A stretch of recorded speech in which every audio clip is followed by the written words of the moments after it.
Madhvacharya ki Jaya. Jaya Radha Madhava Jaya Kunda Virihari Jaya Radha Madhava Jaya Kunda Virihari Jaya Gopi Jana Vallabha Girivaradhari Gopi Jana Vallabha Girivaradhari Jaya Gopi Jana Vallabha Girivaradhari Jaya Gopi Jana Vallabha Girivaradhari Yashodanandana Vrajajanavandana Yashodanandana Vrajajanavandana Yamuna Tiravana Tiravanachari Yamuna Tiravana Tiravanachari Jaya Radha Madhava Punjabi Hari Jaya Radha Madhava Punjabi Hari Hare Krishna, Krishna Krishna, Hare Hare, Hare Rama, Hare Rama, Rama Rama, Hare Hare. Hare Krishna, Krishna Krishna, Hare Hare, Hare Rama, Rama Rama, Hare Hare. Hare Krishna, Krishna Krishna, Hare Hare, Hare Rama, Rama Rama, Hare Hare. Hare Krishna, Krishna Krishna, Hare Hare, Hare Rama, Rama Rama, Hare Hare. Hare Krishna, Krishna Krishna, Hare Hare, Hare Rama, Rama Rama, Hare Hare. Hare Krishna, Krishna Krishna, Hare Hare, Hare Rama, Rama Rama, Hare Hare. Jaya Prabhupada, Jaya Prabhupada, Prabhupada, Jaya Prabhupada, Prabhupada, Jaya Prabhupada, Jaya Prabhupada, Jaya Prabhupada. Jaya Prabhupada, Jaya Prabhupada, Prabhupada, Jaya Prabhupada.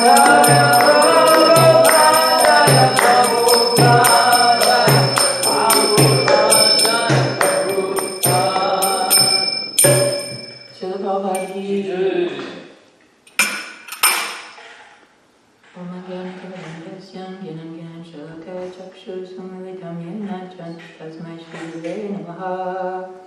Nama Om Vishnupade Krishnapresaya Bhutale Srimate Jayadraka Swaminiti Namine Nama Acharya Padaya Nitaki Pakadayine Gorakata Damodaya Nagaragramatarine Nama Om Vishnupade Krishnapresaya Bhutale Srimati Bhaktivedanta Swaminiti Namine Namaste Saraswati Deve Gauravani Pacharine Nirvishesha Shunyavadi Paschata Deshatadine. Hare Krishna. Hare Krishna. So today is the appearance day of Madhvacharya and also the day that Lord Ramachandra, he ended the life of the 10-headed demon Ravana. So I did some research yesterday and I'm going to try to speak something for as Nichigoro would always say, truthful, pleasing, and beneficial. So, did you ever notice how the first word that devotees say when they start class is so? I'm not sure how that transpired, but so. Well, I've noticed that is, it's become like almost like a overused, whenever someone's being interviewed, they'll ask a question an expert on something and they always start, so, every sentence. So, it's like so overused.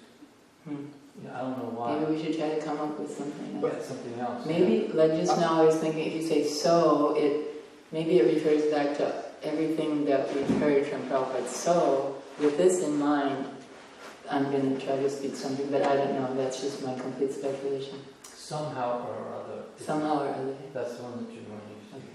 I really like how your Guru Maharaj, Jagataka Maharaj, said, when he says so, it's really so. When he said so, and then he goes very authoritative, very authoritative. So. Also, he says when he's kind of like concluding a section, he'll say Om Tat Sat. Yeah, I noticed that yesterday. Om Tat Sat. At the beginning of the class, he said it. Also. So please just give me your blessings, because this isn't my usual service, but and I'm not nearly, I've read Ramayana, of course, all devotees have read it, but I'm not so familiar with it. I haven't studied it really, but I looked in Krishna Dharma's Ramayana, and also this is a fairly new one, or one that I haven't seen actually, by Purna Prajna Prabhu, and this is really nice because in the very beginning, in the table of contents, he lists like what's happening in just those 1 or 2 pages. So if you're looking for a particular pastime or section, then you can just review it here. And Yogendra has this here in the temple room, and also Krishna Dharmas. So I'm first going to talk about Madhvacharya. Madhvacharya was born, he appeared in 1238 in the state of Karnataka in South India. And Karnataka is on the coast, actually. So the place where he appeared is very near to the city of Udupi, which is famous, actually, for a few reasons. He's said to, and he was self-proclaimed, actually, to be an incarnation of Vayu, who is the god of the wind. And so he was very strong and well-built and with very commanding appearance. And even as a child, he displayed extraordinary ability and pastimes. And Leela Avatar has probably been there before. Udupi, you've been to Udupi, haven't you? Yeah, a few times. So I remember that we went to his birthplace, and of course there's a temple there marking that place. And I tried doing some research on his childhood pastimes, and I couldn't really find too much, but I do remember, and maybe Leela Avatar can help me, that he came from a Brahmana family that was quite impoverished. And at one point, when he was just a young boy, his father, he owed a debt that was becoming an anxiety for him. So Madhvacharya, he took tamarind seeds. Tamarind is in the legume family. It makes a big pod, and there's quite large seeds in that pod. And he took tamarind seeds and he turned them into gold coins, it said, and just presented them to his father, and so the debt was taken care of. We get to know that trick. And also it seems to me there was something about a snake. Some Leela with a snake. Do you remember at that place? And I tried looking for it and I couldn't find it. With Madhvacharya and the snake? I know, I'm trying to remember too. Now that you said it, he was young when this thing with the snake. Right, Yeah. It was they told it at his birthplace. Yeah. Maybe we can try to dig that up.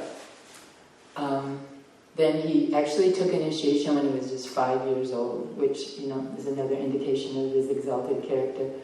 And he took sannyas when he was 12 and just left home. So he was very instrumental in preaching against impersonalism that was very rampant at that time. And that impersonalistic philosophy had been espoused by Shankaracharya, who was actually an incarnation of Lord Shiva. But it had become so pervasive and so disruptive that Madhvacharya, he developed a philosophy that was called dualism, which even when reading about it, I wasn't so sure exactly what it was, but I talked to Astika just now, and it has to do with the idea that the spirit soul is separate from the super soul, and that the spirit soul also doesn't go back to the Brahmajyoti, that Mayavadi impersonalistic philosophy. So Madhvacharya would go around defeating actually different Mayavadis, impersonalists, atheists, and really established his philosophy, especially in South India. We have connection with Madhvacharya in our Haridhvani prayers. So you'll hear the devotees will say, Rama Madhva Gaudiya Sampradaya Ki. So that connection with Madhvacharya comes from the fact that Madhavendra Puri, who was the spiritual master of both Advaita Acharya and Ishwar Puri, the spiritual master of Lord Chaitanya, he took initiation from a devotee named Lakshmi Pati, and he was in that Madhva line. And also Lord Chaitanya and his followers, the 6 Goswamis, they studied the teachings of Madhvacharya and incorporated some different, and elaborated of course, but incorporated some different elements of his teachings. So then I did look on ISKCON Desire Tree, and they had a listing of Madhvacharya's 9 teachings, kind of a condensation of his the main tenets of the philosophy that he espoused. So, number 1 is Bhagavan Sri Krishna alone is the supreme absolute truth, one without a second. Number 2, he is the object of knowledge in all the Vedas. Number 3, the universe is real, Satya. Number 4, the differences between Ishwar, God, Jiva, soul, and matter are real. Number 5, Jiva souls are by nature the servants of the Supreme Lord, Hari. 6, there are 2 categories of jivas, liberated and illusioned. 7, liberation, moksha, means attaining the lotus feet of Bhagavan Sri Krishna. In other words, entering an eternal relationship of service to the Supreme Lord. 8, pure devotional service to Krishna is the only way to attain this liberation. And 9, the truth may be known by pratyaksha, direct perception, anuman, inference or logic, and sabda, spiritual sound or Vedic authority. And then it says also that Srila Madhvacharya serves as Madhavi Gopi in Radha Govinda's eternal Vrindavan pleasure pastimes. So also there's just a couple other pastimes I could tell of Madhvacharya, that once he was taking a sea bath in the ocean near to Udupi on a place that's now called Balaram Beach. Do you remember we went there, Leela? Balaram Beach? Yeah. Leela and I have been, Leela's probably been more times than I, so many safaris, by the mercy of Guru and Krishna, that sometimes it's hard to just remember and sort it all out. But it's a place called Balaram Beach where the pastime is that there was a boat that was carrying cargo from Dwarka and it got hung up near the shore, and Madhvacharya could see that there was some problem here, so he took his upper cloth and he started to wave it and direct the ship to come in where it could like become released and then come in safely to shore. And so the captain was so grateful that he told Madhvacharya, but I can't remember if I ever heard what his cargo was, but the captain said, whatever you want from, you're so grateful you can have. And he said, Madhvacharya replied, actually there's only one thing that I want. You're having a piece of gopi chandan, this tilak, being used as ballast in the bottom of your ship. Ballast is, Nanda was a sailor, a merchant marine for a while.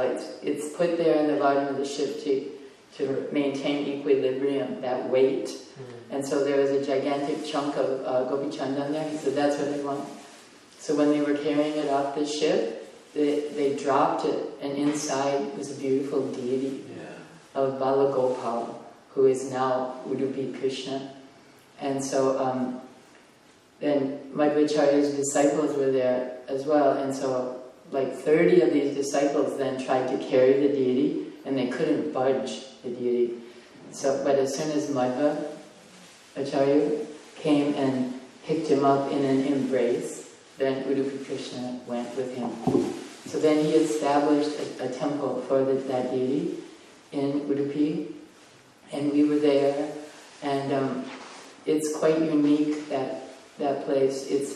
The temple is on a square, and there's 8 mats around the square, and the acharya of each of the mats takes a turn. The seva is alternated every 2 years in caring for the deities, the deity of Udupi Krishna. So every 2 years a different mat has that seva. And we were welcomed actually by a very old sadhu who was the head of one of the mats. And I can't remember if his mat was caring for the deity at that time, but he's quite famous, and I wish I could remember his name. It begins with a P. He also took sannyas, it said, when he was 12 years old. He's still living. I read something about him recently. But even when we saw him, which was more than 10 years ago, he was very elderly, but he was really gracious. And of course, we always just get first-class treatment because we're with my Guru Maharaj. That goes without saying. But they were welcoming us, and we were taking special prasadam. And then that temple of Udupi Krishna, it's a little different. The interior there is also with wood, carved wood, and not so spacious. And when you go to see the deity, there's just a little, do you remember, Leela? There's just a little window where you take darshan, actually. And so you have to queue up, and the deity is quite small, it seems, that he's maybe only this big. And then he's famous, though, for wearing different veshas, dress, that illustrate, a particular pastime.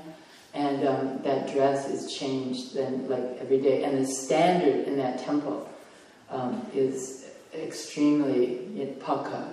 And the practitioners there, the devotees that are serving the deities, they're impeccable character.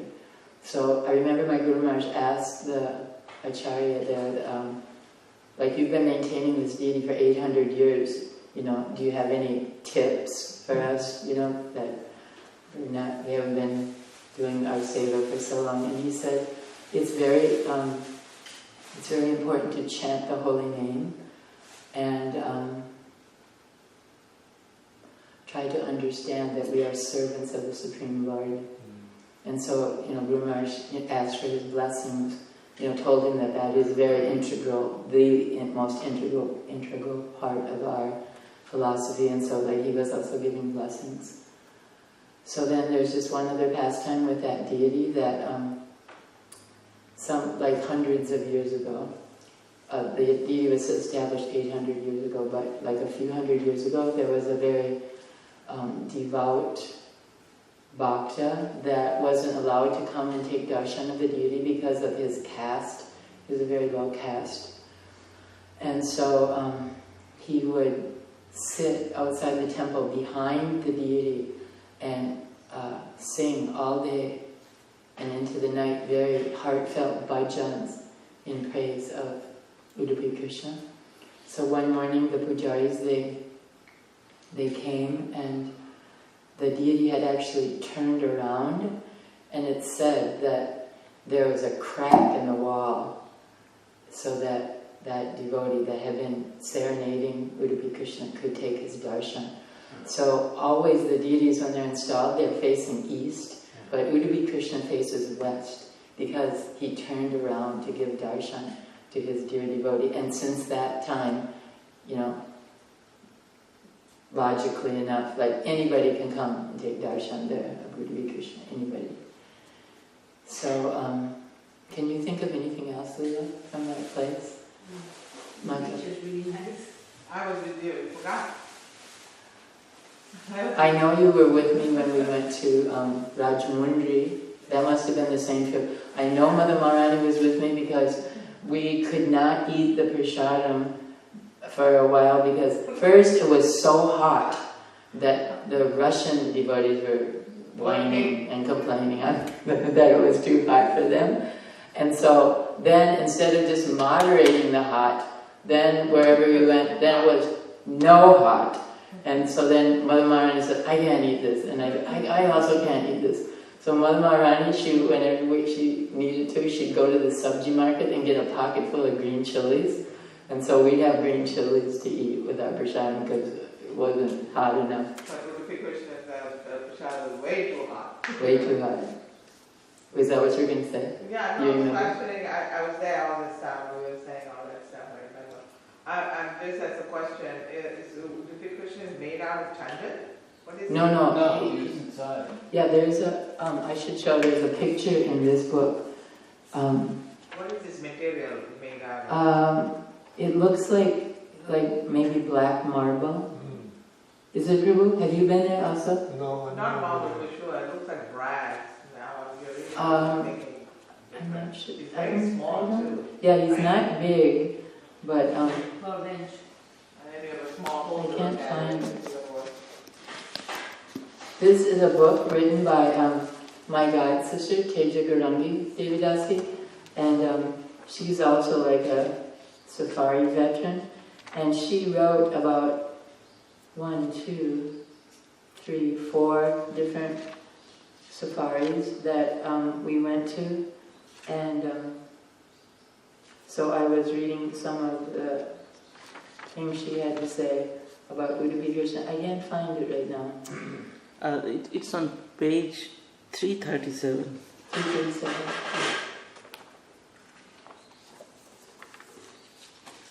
Looks I like don't know if metal. everybody can see, or I can pass it around. He's here. You have? If you want to, yeah, we have 2 of these books actually. Do you need it? Yeah, they- see them? They can use it. Okay. I don't really need it anymore. And this Mataji Teja Garangi, how she, she must have just taken such impeccable notes. She kept a diary during these safaris that is just like beyond me how she could, because when you're on safari, it's like we're going, and then exhausted, to get anything extra done. It's really to her credit how she kept such nice notes that she was able to write that book. So then the next thing I wanted to talk about was, and actually tonight, does everybody know there's a program for the slaying of Ravana? We'll burn the Ravana at 7 o'clock. I'll be back in a minute. And the deity's arati is at 6, and then by about 7 it's dark. And then Kalindi arranged also she and the Sunday school kids have made the heads of Ravana, and she got somebody to stuff the body and put him up. And then after the burning at 7, then we always have, traditionally we have like a kid-like feast, pasta and salad and cookies and like that. Thank you, Guru. So What's in his hand? Is that a paddle? No, it has what it looks like a spear. It's like his cow herding stick, I think. Because when I read about it, they were calling him Bala Gopal. So, like Bala is little boy, isn't it? And Gopal, actually I found out just recently, maybe everybody else knows this, but Pal means protector. So Gopal means the protector of the cows. So we know Gopal as, the cowherd boy. So I think it's a stick for herding cows, actually. So then, I don't know Ramayana so well, but I'll try to say something that's maybe useful that you haven't heard. I read up about the genealogy of Ravana and how it is that he appeared. And we know, of course, the whole backstory about how he's actually, Jai and Vijaya, how they detained the 4 Kumaras and then they were cursed to take birth. Either 7 times as devotees or 3 times as demons, and they chose to become 3 times as demons. So their first birth was as Hiranyaksha and Hiranyakashipu, and then they came as Ravana and Kumbhakarna, and then as Shishupal and Dantavakra. And then actually they heard about the glories of Lord Chaitanya and that he would be reenacting his pastimes in Navadvip in the Kali Yuga, so they requested that they come then. And so, anybody got any guesses who they came as then? Jagai Madhvacharya. Jagai Madhvacharya. So, when you try to remember the genealogies of these personalities, it's like a little complicated because there's all these people and the backstories, but I'll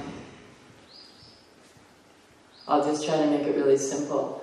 There were 3 demons, brothers, and they were terrorizing the universe. They had created enmity with not only the demigods but also the demons.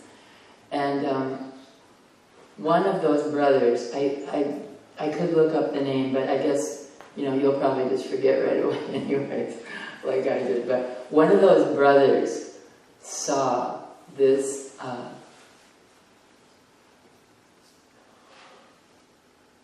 He was actually the son of a great devotee who had been given the benediction by his austerities to become one of the Lokapalanas, the demigods in charge of the directions. And he was one time performing, his name was Vishrava, I remember that, that'll be helpful to remember.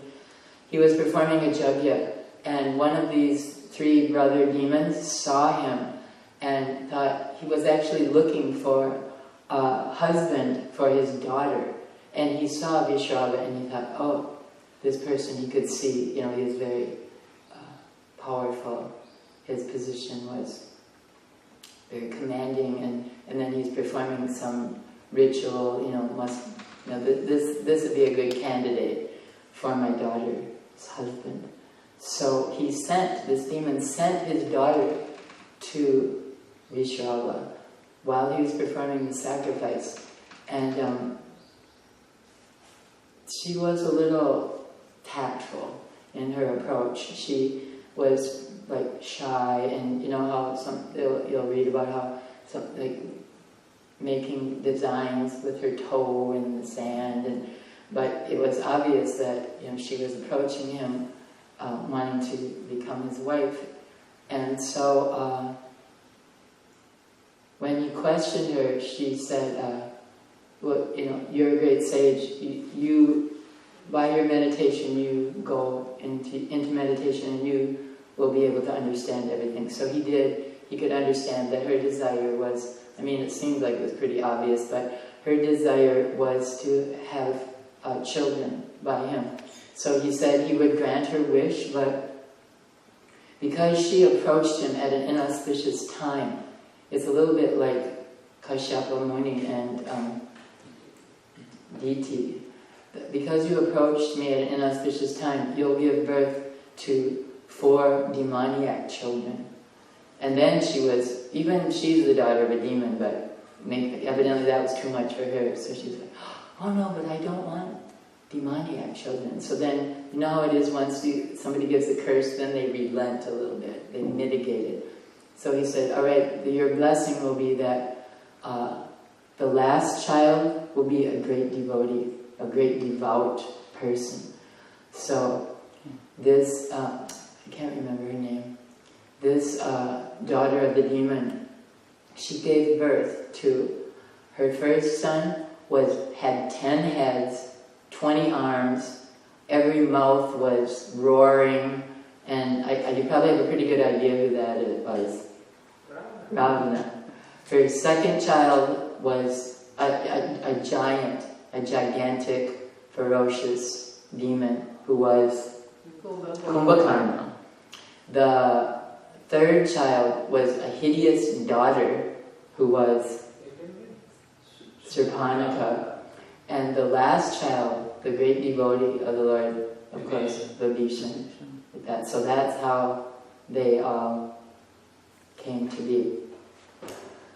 So, everybody knows this story. I listened to a class by Chaitanya Charan on this day in India. They call it Dashira. And he said, Dasa means 10, and Shira means like to cut or to kill. And so it's obviously killing the 10-headed demon. So the class was for 2 hours. I listened to the beginning and the end. And so he was going through a lot of the details of the story. But we all know how Ravana became, that Surpanaka was the instigator, that she was attracted to Ram while Sita and Ram and Lakshman were in the forest. That was a confirmation of Surpanaka being the instigator. Something must have fallen. That Ram was banished to the forest because of Kaikeyi's demand that her son Bharat be installed on the throne. So while they were living in the forest, Ram, Lakshman, and Sita Devi, then Surpanaka, she's a Rakshashi. She was foraging for human flesh. She was looking around. A Rakshasha is a special kind of demon. They're man-eaters. Not all demons are man-eaters. But Rakshasha, she was looking for something to eat, and she smelled them before she saw them. She smelled Ram and Lakshman. But when she saw Ram and his beauty, she was so attracted to him that she changed her form. Many of these demons, they have mystic siddhis that they, like shapeshifters, they can change their form. So she changed her form into a beautiful woman, and she approached him. And then we all know the story about how Ram was like, no, I have only one wife. You don't want to be a second wife, a maidservant to the wife I already have. So you should approach Lakshman. And Lakshman was Brahmacharya at that time. And he was also, they were playing with her, toying with her, teasing her. And so she realized what was up, and she became enraged because of their insults. And so we know that Lakshman cut off her nose and her ears, and sometimes they say her breasts as well.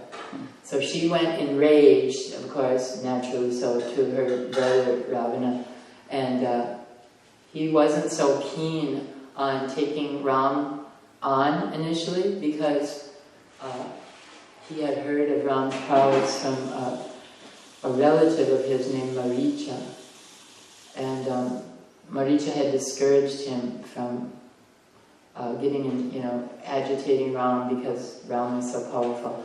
But when Surpanaka saw that she wasn't able to incite him by talking about Ram, then she brought up Mother Sita, how beautiful she was, and of such impeccable character, and she is deserving of your affection. And because the main fall down, the main flaw, the fatal flaw, I guess as they say, of Ravana was his lust, then that's what eventually incited him. So he kidnapped Mother Sita, and it's a long story how actually previous to this, Ravana had performed austerities to ask Lord Brahma for the boon of becoming immortal, somewhat like Hiranyakashipu. And he went to a place where he was performing sacrifices to Lord Brahma, and he had actually also induced his two brothers, Kumbhakarna and Vibhishan, to come with him. And so for, how it will say, for thousands of years they were performing austerities. And Ravana's austerity was so ghastly, he started to offer his heads into the fire to Lord Brahma. And so when he was about to cut the final head, then Lord Brahma appeared and was like, okay, what do you want? Enough already. So then Ravana asked to become immortal. And just like in the case of Hiranyakashipu, Lord Brahma said, well, I can't grant you immortality because even I'm not immortal. So Ravana, again, like Hiranyakashipu, that Leela, he tried to, consider all possible scenarios to get around being killed. So he asked for a blessing not to be killed by so many different powerful entities, but he deliberately didn't ask for the benediction of not being killed by humans or animals, because he thought they were so insignificant that they would never become a problem. But ultimately those are the very beings that were the cause of his downfall. Humans and monkeys. Lord Ram, Lakshman in human form, and the Vanaras, who were monkeys and bears. So Ravana I don't know how much to include, because we know how the Vanaras with the blessings and by the mystic potency of Lord Ram, they built the Setubandha, the bridge coming from India to Lanka, and they crossed the bridge and then they engaged in a horrific battle. Hanuman had discovered that Sita was actually there, and so many times Ravana was advised to just give Sita up. His brothers, even Kumbhakarna, chastised him. And then it was interesting, Chaitanya Charan was saying, sometimes you hear that Kumbhakarna, actually, I should tell real quickly. So Ravana asked for his blessing from Brahma. Then Kumbhakarna was going to also ask for a blessing that would make him practically immortal. So the demigods, they contacted Lord Brahma mystically and asked him, please don't, this guy is such a troublemaker. If he gets some blessing to cause even more trouble, it will mean so much hardship for us. So Lord Rama, he called for his consort, Mother Saraswati, and she mystically appeared on the tongue of Kumbhakarna. So when he meant to ask for practically life eternal, to live eternally so that he could cause all this trouble, I don't remember how the words are in Sanskrit, but they're really close. Instead of live, long, he asked for sleep long. And so that's what he got. And so it was going to be eternal sleep. And again, the curse was mitigated, and so Lord Brahma said, okay, so you can be awake, you'll be sleeping for 6 months, and then sometimes Chaitanya Charan said you hear awake for 6 months, but it's actually, according to him, asleep for 6 months and then awake for a day. Because if he was asleep for 6 months and then awake for 6 months, that 6 months he really used to his advantage to cause even more trouble.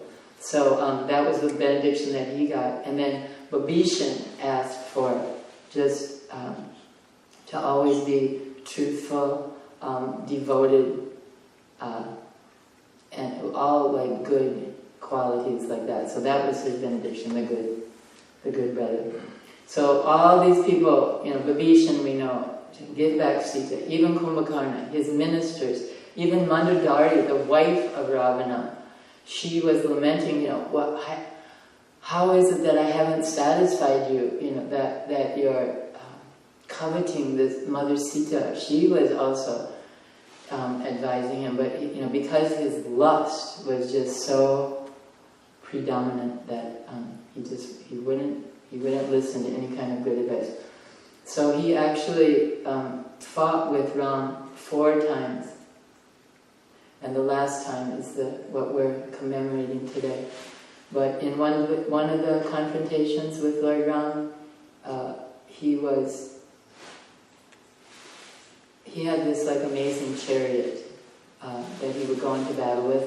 But Lord Ram, of course, we know Lord Ram is Vishnu, Krishna, so he was able to defeat him by cutting down killing his horses, beheading his charioteers, destroying his chariot, cutting down his standard, like for the flag on the chariot. For Kshatriya, that standard is like the emblem of his prowess. And to cut the standard down is real, humiliating defeat. So he was chariotless, standardless, horseless, driverless, and then ultimately helpless.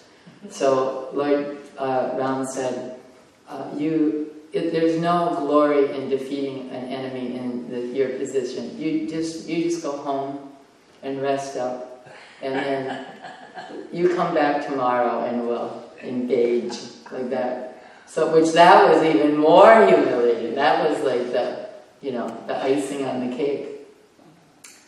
So then, another time that he fought with Lord Ram was really enraged because Ravana had actually attacked Lakshman. He was about to kill Vibhishan, and Lakshman intervened. He was so angry with Vibhishan because we know how Vibhishan actually defected to Lord Ram's side. He was the brother of Ravana, but because of his piety and his devotion, he defected to Lord Ram. So Ravana was really enraged with him during the battle, and so he was attacking Vibhishan, and Lakshman intervened. So an amazing weapon, a spear, a javelin that he had meant to throw at Vibhishan, he instead threw at Lakshman, and that javelin pierced Lakshman and went right into his heart. And there was 2 times. That was one of the times when Hanuman was asked to go and get the herb from the mountains because the physician of the Vanaras could tell that Lord Ram went into a great lamentation saying, I don't even want to carry on without my brother Lakshman. I can find another wife like Sita, but I'll never find it. Maybe I could find another wife so devoted and chaste as Sita, but I'll never find another brother like Lakshman. I don't care to live if Lakshman dies. But the physician of the Vanaras came and said, no, my lord, don't go into this lamentation. I can tell that he hasn't lost his luster, his luster, like his effulgence is still there. And I can also detect that very faintly his heart is still beating. So that's when he sent, the second time he had sent Hanuman to get the herb. And so Hanuman brought, and then with that herb, then Lakshman was revived. And so, that's only 2 times they engaged, and I can't remember the 3rd time. But the last time that they fought was, of course, the end of Ravana. And Ravana was particularly enraged for that last battle because Lakshman had killed his son, Indrajit. And, even to us, our son is so dear, so... and Indrajit was a demon to match his father for his prowess, and also but for his demoniac nature, how evil he was. But Lakshman was able to defeat him, and that's kind of another long story. So when Ravana went out finally with just the bedraggled, what was left of his army to meet Ram, then a great, great battle ensued. And we know also how the Lord, He comes, for a lot of reasons and to fulfill many purposes. But actually, Mother Krishna is fond of telling how Prabhupada says that, the Lord, He comes sometimes because He wants to fight. We have that propensity. Little boys even, you'll see, like wanting to wrestle around and show their strength. And so it was actually that the Lord was relishing this pastime of battle with Ravana. And then, of course, Ravana is actually his devotee. So it's really like a kind of an esoteric thing. But they were engaging in this horrific battle. And then one Muni, Agastya Muni, he appeared. Maybe this was after one time when they fought. Agastya Muni appeared, and Lord Rama was actually, it says, exhausted. And so Agastya Muni told him this prayer, this mantra, that would help him to overcome Ravana. So when he chanted this mantra, he felt revived. And then also for that last battle, Indra and the demigods were observing this battle. Even all the Vanaras and the Rakshasas of the two sides, they quit fighting and they were just stunned to see and observe this battle. It was so, nothing had ever been seen before this last battle between Lord Ramachandra and Ravana. So Indra sent Matali with his, Matali is Indra's charioteer, and with his chariot. And so all the other times during the battles with the Rakshasas, Ram was either standing on the ground or on the shoulders of Hanuman. Hanuman was his carrier. But for this last battle, he mounted Indra's chariot. And that enraged Ravana even more, because Indra was his nemesis, his eternal enemy. So Agastya Muni had told him about this special mantra, and then Matali, the chariot driver of Indra, reminded Ram that while he was in the forest, that Agastya Muni had also come to him and given him this special weapon. It was an arrow that was imbued with great potency, and that was the arrow that Matali advised Ram to use now. The arrow was, it said, made of ether, but it was heavy as a mountain. Ether is beyond air, but it was as heavy as a mountain, and all the different demigods resided there.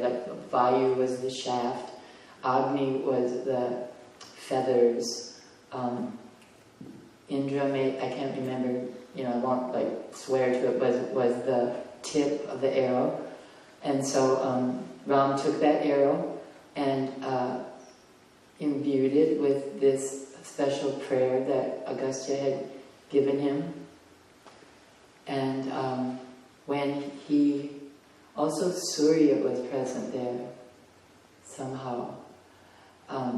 When he put the arrow on his bowstring, he was so effulgent that no one could even look at him, Lord Ram. And then he released the arrow, and prior to that he had been trying to cut off the heads and the arms of Ravana, and always Ravana had this benediction that the heads would spring back, the arms would grow again. And so it was just felt like a losing battle, becoming frustrated even. And it was Vibhishan that revealed to Lord Ram that part of Ravana's benediction is that the nectar of immortality was kept within his heart. And so it was Vibhishan that told Ramachandra that that's the only way that he can be defeated, is if you shoot him in the heart. So with this special astra, he imbued the arrow with the Brahmastra also. So there was just this super weapon that he shot, and it pierced the heart of Ravana, and that was it. Ramachandra ki! So, I guess I just have a few minutes left. Then Lord Ram declared that now the enmity between him and Ravana was finished. and that just like us all, he was a pure soul.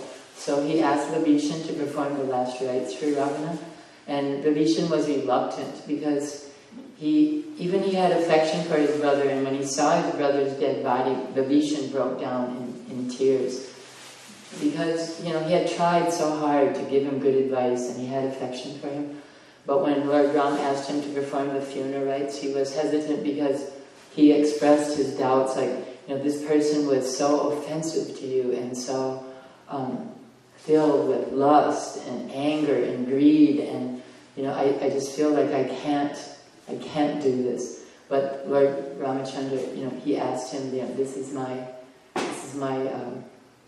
will, and this enmity now is gone. And so then Vibhishan performed the last rites. And Chaitanya Charan had a nice, I don't know if he is from the previous acharyas or some some understanding that he conveyed that Ravana was the personification of lust. This was like application for us. Ravana was the personification of lust, and you could say that Agastya Muni represented the spiritual master because he came and advised Lord Ram and gave him the weapon, which was for us the holy name, the weapon of the holy name. And so then even now we're chanting, and we're not chanting purely, but we're trying to overcome that lust that's in all of us. So that's like cutting off the arms and the heads of the demon of lust, and to stay determined and to keep asking for the blessings of the spiritual master and the Vaishnavas, so that the day will come when we'll be able to use the weapon of the pure name, just even once chanting Hare Krishna purely, and that will defeat lust and pierce lust in the heart. So, thank you for your kind attention. Srila Prabhupada ki, Ramachandra ki. So does anybody have anything to add or corrections, comments? Mata? Thank you so much. I like classes like this, stories, you just don't want to leave when you get more and more. Trying to remember this foggy mind, that's the problem. Today is my son's birthday too, the oldest one. I need blessings from everyone. Please, yeah, to those. His Vedic birthday or the day? The day. What is the date today? 18th of 18th. October. October. If anybody don't know, Earl did pass away a few days ago. Yeah, Earl Denham. Maybe not all the devotees know Earl Denham. He's helped the devotees here for decades and decades. And did he have Parkinson's disease? No, there's a whole story and I don't want to get into Oh, okay, yeah. Anyway, give him your blessings because so much, begun. I'm sorry. Happened to him. 2 days. Somebody punched him. His ex-girlfriend, something. His girlfriend's boyfriend Somebody did. punched him, and he was injured. But then they're now thinking that maybe he fell when he got punched, and because of the Parkinson's. I mean, the person was initially arrested for simple assault. It's on the news, even. The girlfriend is now pushing the police that this is the real cause of the death. So they're doing some investigation to see if that punch. He hasn't been well though. He has Parkinson's disease, and that's what, not exactly. So, but she's saying that she feels that. That trauma of that. So they're trying to increase the. But really, he did so much. He saved He saved Tripurush. He saved his temple in so many ways. He was my divorce lawyer when I had to get a divorce from Plindy and Narayan's father. That's a long story about him helping me. He was here a few months ago. Yeah, he came with some American Indians. Yeah, People, they were doing some kind of... He came to Vikadara's funeral. Yeah, that's Oh, that's right, also. It got very dark, so he stayed in my house that night. Are you filming this still? And then the next day, he told me to braid his hair. It was quite long. I thought that was kind of weird. He was definitely a Braid his character. hair, you know. He was definitely a character. So I braided his hair, that's my last. But you know how it said, not a blade of grass moves without the sanction of the Lord. So this soul, went through so many trials and tribulations, and maybe like us all, process of purification. But Krishna never forgets any service that's rendered. So we should offer our prayers and blessings for him to come closer to the lotus feet, because he definitely did some very He was amazing married here to service. this temple that- Yeah, he had one of his marriages. He had a few. He married an Indian lady, and they were married here, isn't it? Yeah. Yeah. And all his children's haircutting ceremonies, all this. Yeah. So he really appreciated Krishna consciousness. He also helped a lot when we were doing the marathon and they got us in the street and the hospital police. He came and took us out of the... Yeah. For Sankirtan, he and Mr. Joe Marcel. And Joe Marcel, another lawyer in New Orleans, have just helped us, for decades and decades. Is Mr. Marcel still Yeah, around? he's still around. He's still doing it, huh? That's funny. So, anything else that Oh, one anybody thing. wanted Do to? anybody know what happened to Jagannath Sari? They took it out and now I don't see it. Have anybody seen it? Yeah. They took it out from Maybe the house. find out who brought him back in. It wasn't outside either when they took him out. Oh, He didn't I'll ask Kalindi. She may know something. As soon as he came out, but then they took it away. Okay, just ask around. I'm sure it'll- Maybe What time is it? I just have one observation. Sorry. Philosophical. Jagannath Sari. it's true. Sorry, around Jagannath? You don't have to film this with me. So I was thinking